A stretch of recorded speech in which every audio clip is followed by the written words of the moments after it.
RugbyRenegade.com, the #1 online strength and conditioning program for rugby. Are you ready to get bigger, stronger, fitter, and faster and dominate your opposition? Welcome to the Rugby Renegade Podcast, where we build machines.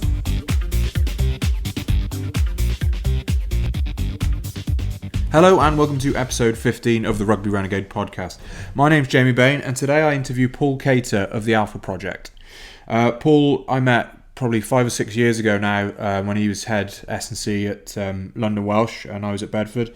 Great guy. We're also doing the same Masters at Middlesex University.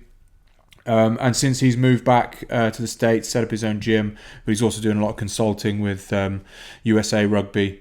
So it's a great opportunity to listen to some of his insights, having come through working and playing football, American football, and then working over in the UK, and then what sort of changes are in terms of rugby development over in the US. So it's a great listen. Hi Paul, welcome to the Rugby Renegade Podcast. Great to have you on. Why don't we just start by explaining how you got into being a strength and conditioning coach and some of the teams you've worked with. Yeah, cool. Yeah, thanks for having me, man. It's good talking to you after, I don't know, it's been 4 years or so, 4 or 5 years since I've been living over in London. But so I played American football for a smaller college in California called UC Davis, right? So if you look at American football, you got the big time universities, which are they can have upwards to 100,000 people attending the game. It's quite massive, and the culture around American football is massive. But you have, just as in rugby, you have different levels, and so we were kind of the championship level for if you can think of that, compared to the Premiership. But yeah, we didn't have a lot of S&C support at the college I was playing at. And some of the lads took it upon themselves really to try to take those steps fitness-wise and strength conditioning to perform better. And as we played better teams, we wanted to compete. So I think that's kind of was the impetus for getting into strength conditioning. Was our own, my own application, which is probably pretty common, with strength conditioning coaches.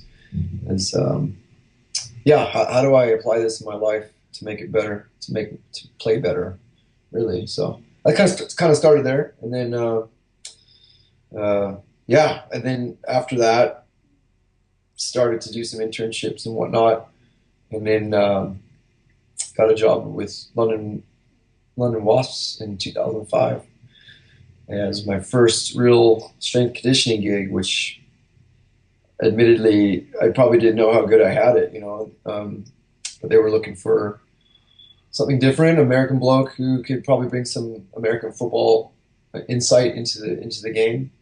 And I had a little bit of a rehab background at that point and was doing some kind of unique things. And Craig White basically hired me on to that. And I was with Wasps for 5 years and then Welsh for 1. So that's where I met you. Awesome. And so when you got the Wasp job, because I never actually knew this, did you apply to that while you're in the States and then just get a plane over and the rest was history, or were you over in the UK already? Because that takes some balls to come all the way over. Right. Well, it's to get a working visa, and it's quite a process, So going either to the States or to the UK, it's not an easy task. So I was actually just doing some networking. I had a colleague who I was going to be in London. I said, I'd like to meet some people and just learn some new things. And so one of my friends who runs Sparta Sports Science in Palo Alto, he worked with one of the analysts, Tony Hanks, and I think in Australia. So he's like, I'll go see this guy. So I wanted to bring something to the table, just to show what I had to offer. So I brought over a Versapoli, which was rotary inertia flywheel training device.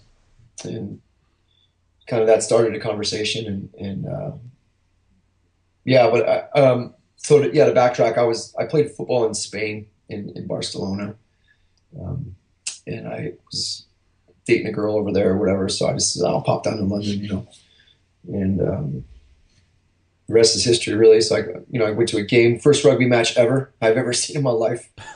What did you think? I forgot who they were playing, but it was cold, and we were there at the Adams Park over there outside of London. And it was amazing. I think some of my first impressions obviously were just the intensity and the just the length of play and how many phases would be gone through before a break, a stoppage in time. And that was just really impressive to me, and how much really body weight guys could carry around the pitch and be effective. Coming from American football, obviously there's a lot of stop start and a lot of rest time. So that left an impression on me. I think kind of gave me a compass point for my rest of my career as far as, well, what is optimal, body weight, strength to weight ratios, and how much muscle mass can we carry and be effective. And really that's been kind of a focus for me, and how to condition for that. And so, rugby has been a real blessing to me as coming from America. It's just opened my eyes to, I think, elite strength conditioning, support, and how to get the best out of athletes, and giving me a little bit of a leg up on when coming back to the States.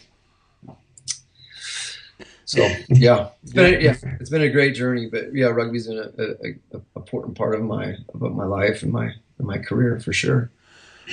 That's great. And so when you went from Wasps to Welsh as head of S&C, how did it differ working in the Championship compared to the Premiership? What were the challenges? Oh man, that's a great question. I mean, I got to work with Phil Greening and Mike Friday, so it seemed, they're Wasps guys. The setup was pretty good. I mean, obviously the facilities and some of the travel elements and logistics, getting out to Cornwall, and I don't know, just it wasn't too different, to be honest. I mean, I don't know. I think guys were professional. A lot of guys have been either knocking at the door of the Premiership or been there, or it was a pretty good group of focused guys and coaches. I think you get into some of the management issues and just the running of the team in general, and I think that starts to be a challenge in some ways. But yeah, I'm sure now. I mean, gosh, the staffs are pretty big. I remember even going to the Wasps, and I thought, gosh, you have 4 S&Cs, you have basically 3 full-time physios, you have full-time massage staff. It's pretty extensive. And then I go to a sport, that has a lot of money in professional baseball, and there's not nearly the intricate strength conditioning, sports med support staff in place. And it was incredible, because the facilities were deplorable in England, to be honest. But then the staffing and the expertise in-house wasn't even to be compared. So I don't know. That's good to hear. Anyway, the staff are very good, because facilities are something we can improve easily. Right. I think, but getting the methodology and the systems around the athletes, supporting their strength conditioning and their recovery and their, the physio work, and it was really interesting going back to the States and seeing how far behind at least baseball was. There's partly that's because of the length of the off season.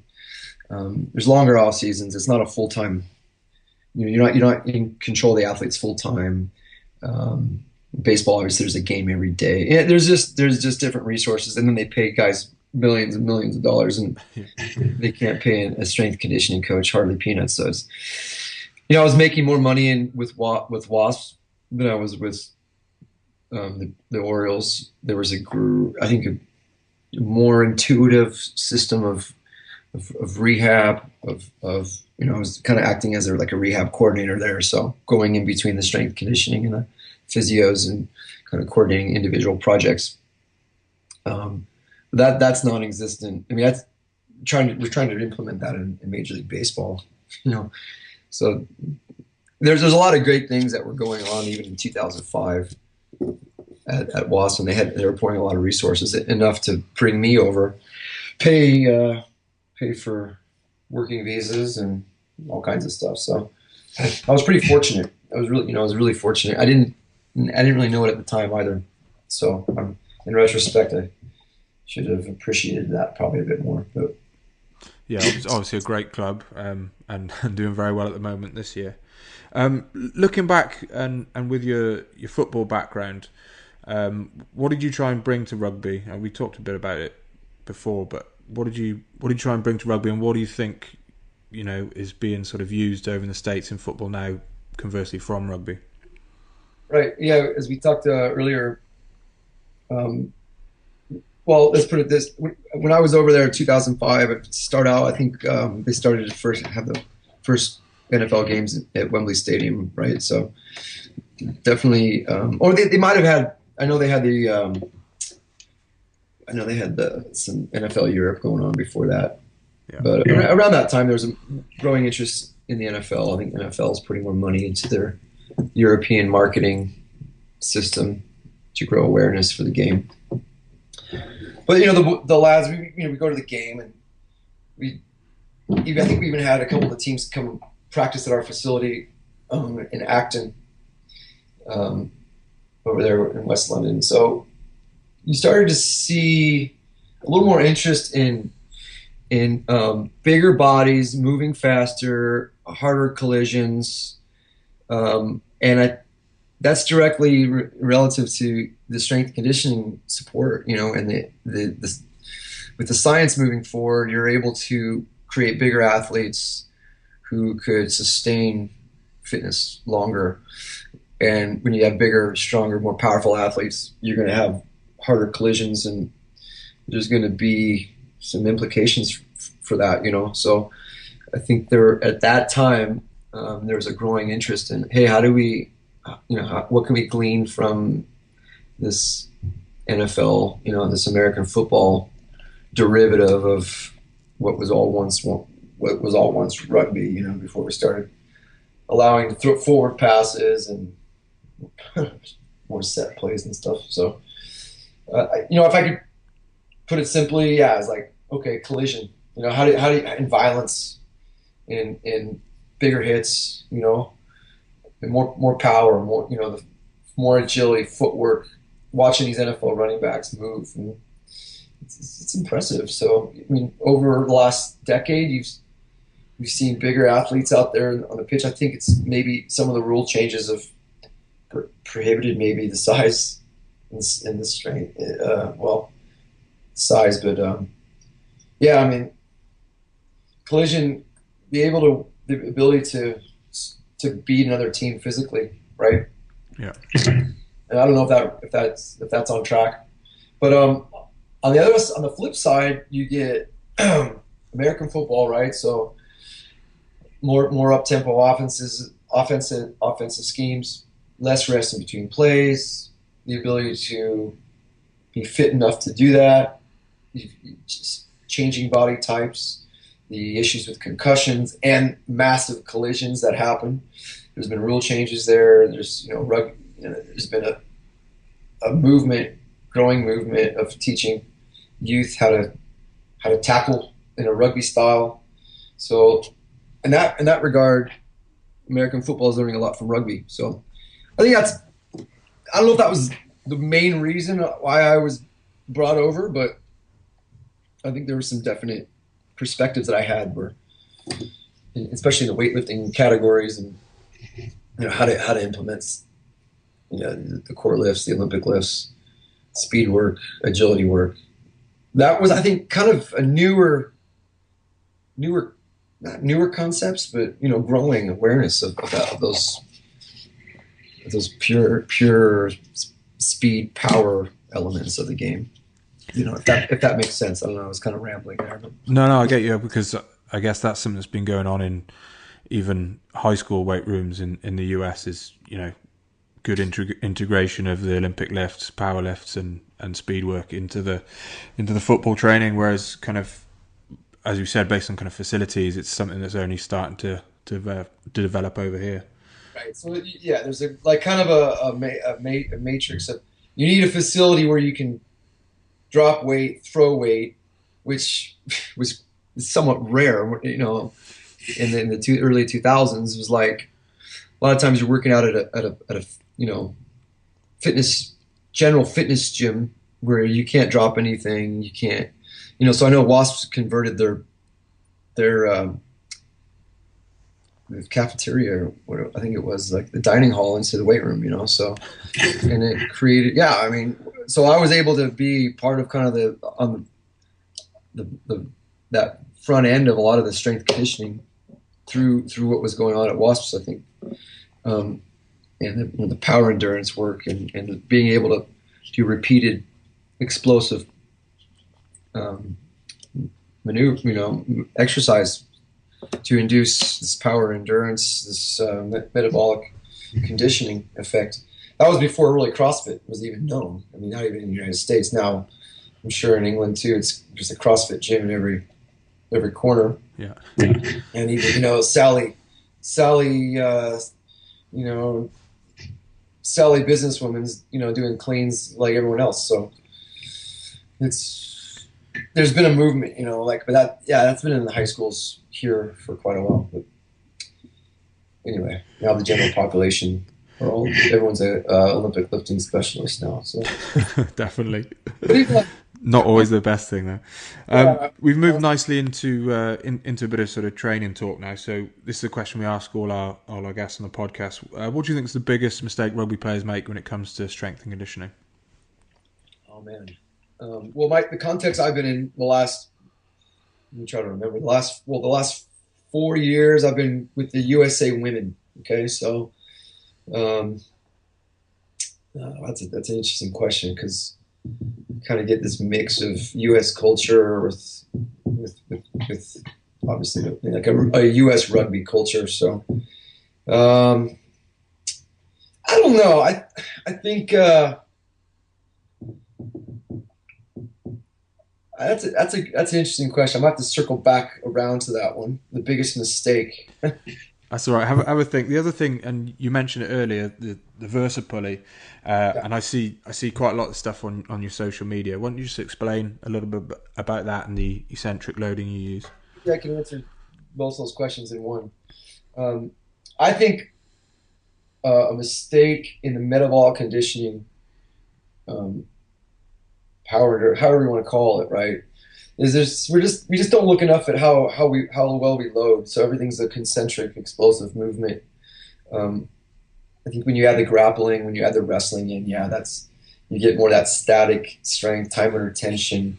But the ability with the flywheel work, and maybe that's what that got me hired in 2005 was, this whole idea that you have to be able to handle negative forces repetitiously, and in fact, that's what really advances your fitness. It's not just ripping off endless amounts of shuttle runs to the 22 and back. It's how well can you move or handle stress and redistribute that stress after absorbing it. You know what I mean? So I think that could be a mistake that some rugby players think is like, okay, I'm going to get massive, and then I'm going to go just run endlessly. So I think we're out of the time where people thought they just had to jog too much, right? Yeah.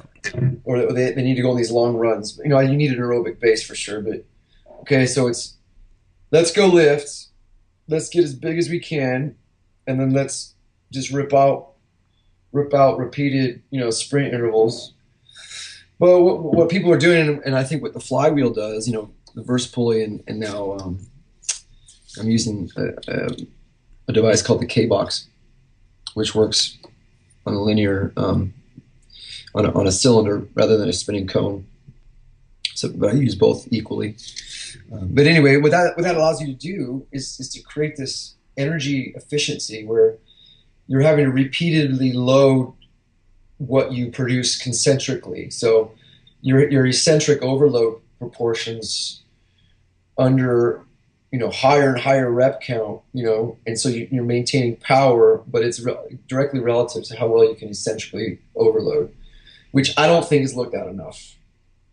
And you can't do that with traditional weights. You can't do that with cleans just because of the element of gravity, stuff crashing down on you. Your joints get just knackered, So that's been a big, I think, advance that I tried to use at WASP. I think I did that effectively in the rehab setting. I tried to I implemented that with Welsh, and now Friday and Greening are using that with U.S. Rugby Sevens. Bringing that in. So anyway, that's what I would say for both of those. Not enough adherence to the function of eccentric overloading. And maybe guys are getting too big. Maybe you hear it. Maybe the young rugby set in the UK switched on to lifting more and more. Maybe actually you start to see that in the US too. Guys are getting bigger. There's more incidence of injuries, non-contact,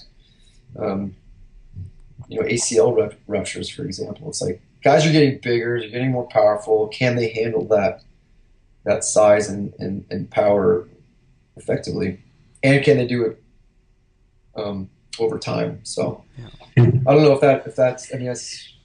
that's technically what you're looking for. No, that's perfect. Your insight, and no, I kind of agree. I think we're coming off a bit of a peak in terms of size in rugby. Like, I haven't got any kind of solid data on it, but it seemed to be players are just getting bigger and bigger, and I think the last World Cup was the actually kind of pack size or player size had come down slightly. I think kind of as things often are in rugby, led by the All Blacks, they were never always the biggest team. They were just more efficient, more powerful, and had a high skill level. So it's not just that big brute force. Although obviously it'll help, as you were saying earlier, to physically dominate teams. But if you're more efficient, you can get away with a lot. And I think it's come away from that just get bigger and bigger. Right, and again, that's if you're able to load your body more efficiently and redistribute that force in this concurrent, like you look at the stretch shortening cycle. How much can you decelerate and then accelerate? And I think again the flywheel work really adds that element where there's traditional weightlifting is limited, So I think that can be a huge advance is if players can condition in that element. I know I had a lot of success in the rehab world where a guy like Phil Vickery, I was doing his rehab and he couldn't run yet, couldn't do some of these repeated bouts of explosive barbell moves, but we were able to really advance his metabolic capacity under these repeated eccentric loading with the flywheel. That's low joint stress. So it's pretty cool because with minimal return to running, program, he could get back on the pitch and just get around just fine. So I think there's a lot to that, and there's still a lot to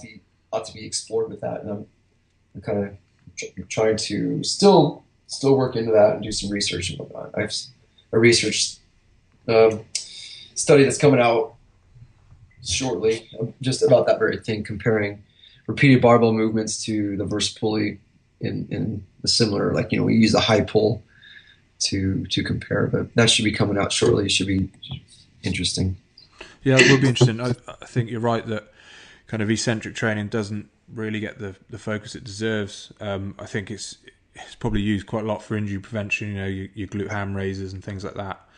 All done slowly, and it's all done. Yeah. It's not done as a through the scope of conditioning, as it's always as a strengthening, as a preventative tool. Yeah. You know, you can do Nordic hamstrings, and you can do single leg squats. You know, we're trying to prevent tendonitis, prevent hamstring issues, all that. But if you look at it in the conditioning context, it really advances it's like running economy. If you look at any studies on running economy, the ability to your eccentric loading capacity goes up. You're gonna have more put elasticity into play, the free energy element of prolonged running. So, it really needs to be looked at more for rugby fitness.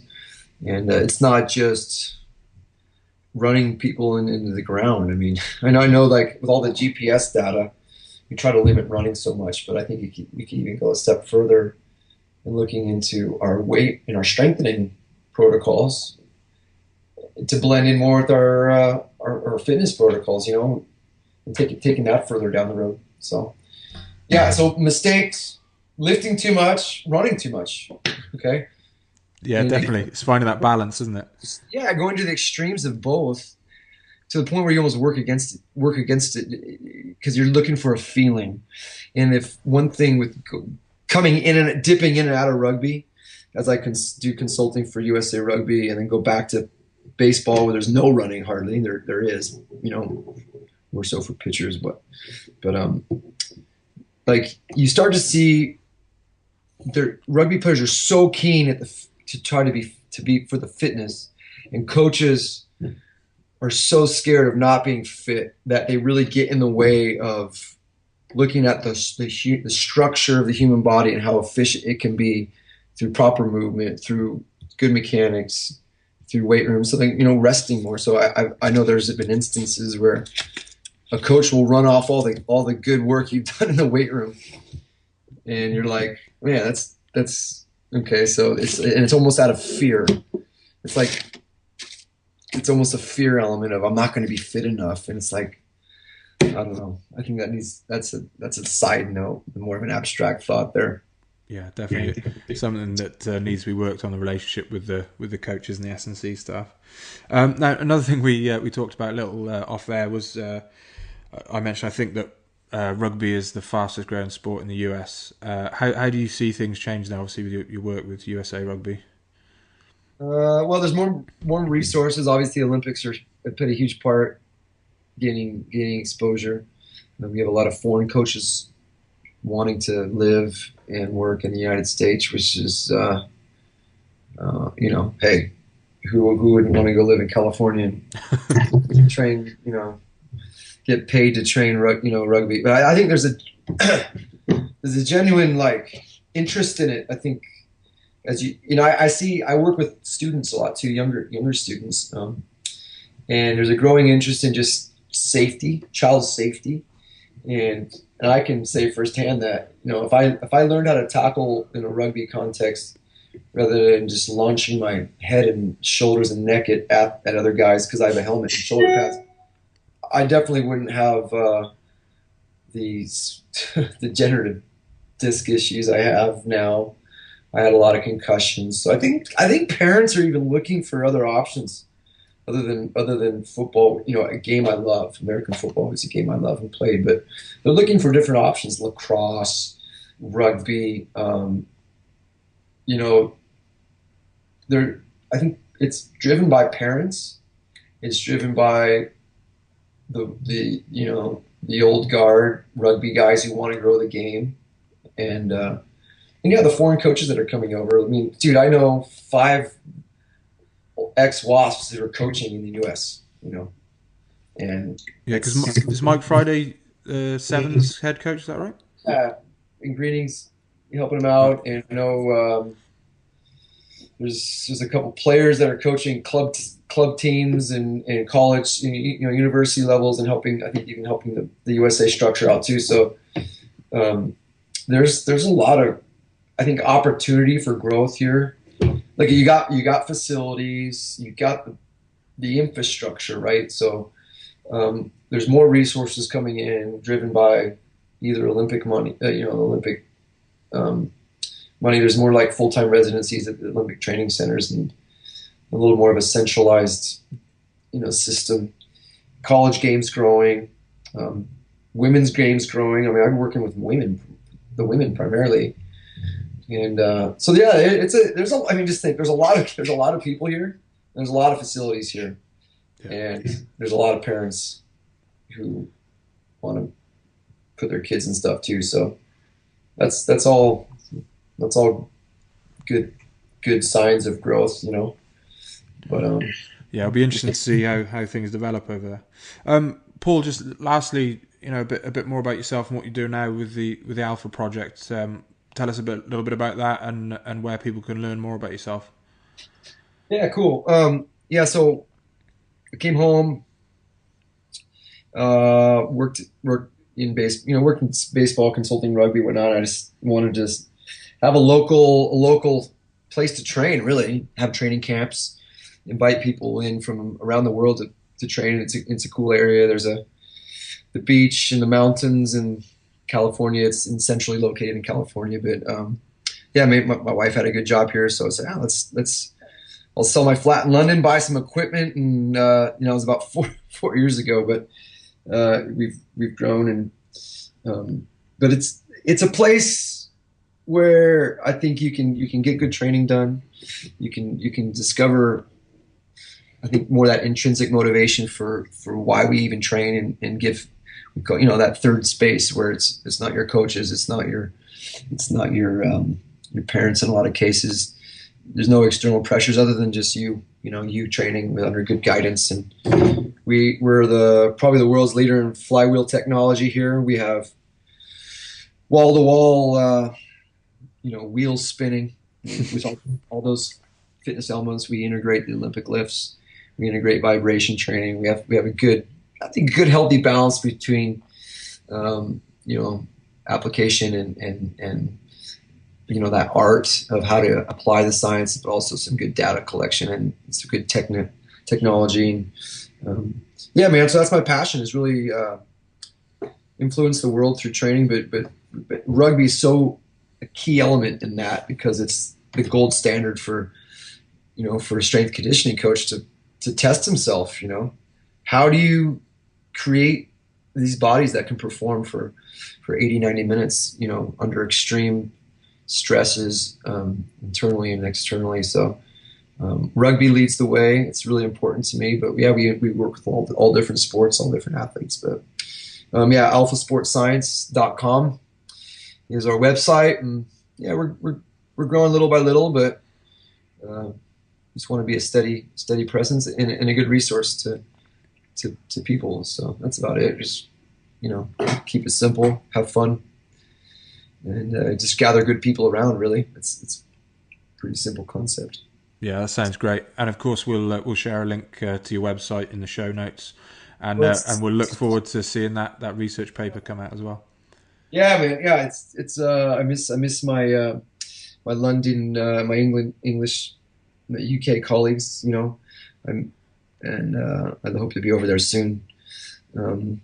But yeah, it's great to connect through rugby. It's great, intelligent, intuitive people who know how to work, and I think that's why in the end why the game's growing over here is the leadership qualities that are bred through the game and through physical contact and understanding how to control your body and in a team context are huge. So hope all the best to you, man, over there, and keep leading the way with what you're doing, and I'll hold up my end of the bargain over here.